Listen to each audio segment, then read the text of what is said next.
Igbo phrases on self-introductions in Igbo. Igbo, English.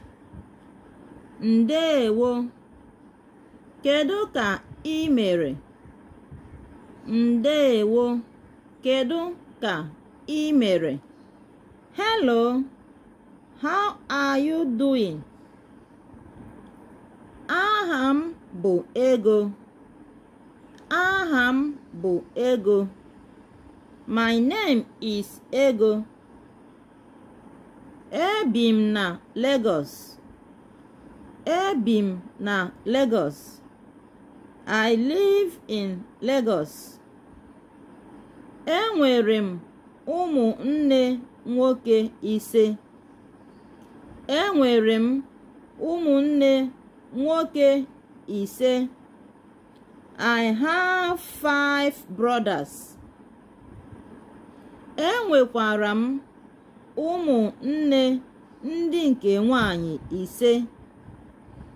Enwekwara m ụmụnne ndị nke nwanyị ise. I have also 5 sisters.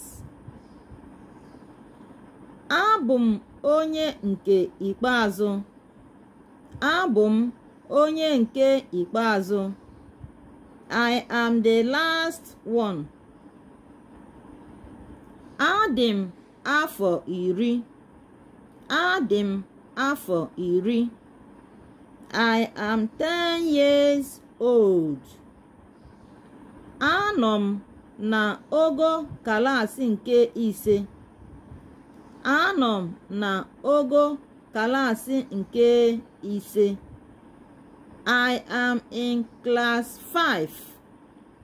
I am in class 5.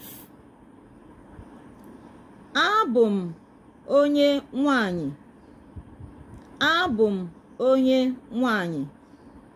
I am a girl. Ihe m ji hụ onwe m n'anya bụ na adị m nwayọọ.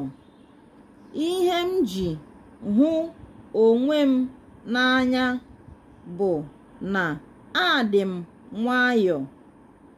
I like myself because I am calm. Share this video. Subscribe to our channel. Always follow us for more. Bye.